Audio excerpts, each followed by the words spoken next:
আমি দুজনকে অনুরোধ করছি আমার দিকে আপনারা আমাকে অ্যাড্রেস করে কথা বলেন। অবশ্যই আপনি আসবেন, তাদের কিছু করার নেই।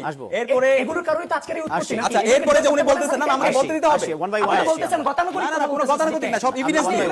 এরপরে উনি যে গুজবের কথা বলছে কালকে সারা আমি না রাজনৈতিক সংস্কৃতিটা আমরা পাই না। আপনারা এটা করছেন, এগুলোর কারণে তো আজকে এগুলো হইছে, এগুলোর কারণেই তো সাদিক গণতন্ত্র না এটা আপনাদের দায়। এই দায় আপনার এই বাংলাদেশের ইতিহাসে আমি তো দেখলাম করেছেন 54 বছরের ইতিহাসে থানায় গিয়ে মব তৈরি করা। এই ভাই এগুলো সিলেলে আচ্ছা আমরা এক এক করে থানায় গিয়ে আমরা এক এক করে শেষ করি। আমরা একটু জীবনের নিরাপত্তার জন্য গিয়েছে। সাদিক ভাই আপনি বলেছেন সেই নিরাপরাধ শিক্ষার্থীদের উপর এভাবে ন্যাক্কারজনক হামলা আসবো করা। আপনার সে হামলার করার পর উনি আবার বৈধ দিচ্ছেন না, এটা ঠিক আছে? এটা কি বৈধ? আপনাদের দুজনের কাছে আসবো। আপনি আমাকে আমরা একই সাথে উনি বট আইডির কথা বলছে। ঢাকা বিশ্ববিদ্যালয়ে এটা সর্বসম্মতিক্রমে সবাই এটা জানে। আচ্ছা বট আইডি চালা হচ্ছে ওনাদের এজিএস ডাকসুতে যে এজিএস সম্পাদক ছিল মায়ের, সে মায়ের দিয়ে হচ্ছে বট আইডি চালায় ডিপার্টমেন্ট অফ বাকশাল।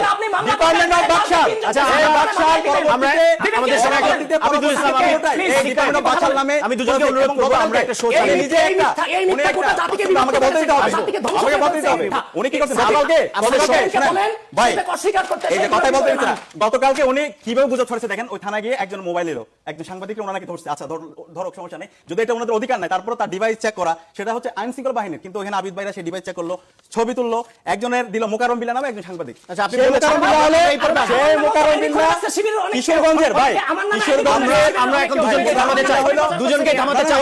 মোকাররম যেভাবে আবিদুল্লাহকে ধরছে আমরা দুজনের কথা শুনতে এগ্রেসিভ, ওনাদের সাথে বসা যাবে না।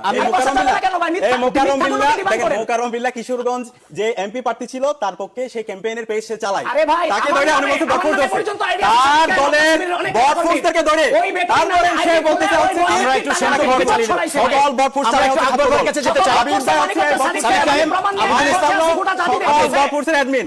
ভাই সিল্লায়া সিল্লায়া মার্কেট পাওয়া যায় না, সিল্লায়া মার্কেট পাওয়া যায় না। খান এবং আমি দুজনকে বিনয়ের সাথে অনুরোধ করছি আমাদের সঙ্গে একজন অতিথি আছেন। সাদিক ভাই আপনি অনেক সময় নিয়েছেন। বাংলাদেশে যেভাবে নোংরামি ছড়িয়েছেন, ঘৃণার চর্চা করিয়েছেন আবিদুল ইসলাম আবিদ, আমরা একটা টক শোতে আছি। ওনার মতো একজন না না সাদিক ভাই আপনি অনেক সময় নিয়েছেন, আপনি আপনাকে অনুরোধ করবেন না আমাদের সঙ্গে একজন অতিথি আছেন। আমরা টকশোরে এগিয়ে নেই না। এবার যেটা চাই জামাত ইসলামের যিনি হচ্ছেন আমির, তাকে বলছে সাদা শয়তান। আপনি অনেক সময় নিয়েছেন, আপনি আপনি বলবেন একটা দলের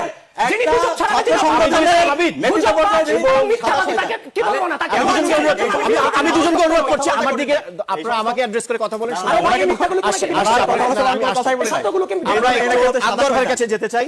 সিনিয়র সাংবাদিক আকবর হোসেন আমাদের সঙ্গে আছেন। আপনি নিশ্চয়ই শুনতে পাচ্ছেন রাজনীতির মাঠের উত্তাপ টেলিভিশন টক শো পর্যন্ত গড়াচ্ছে।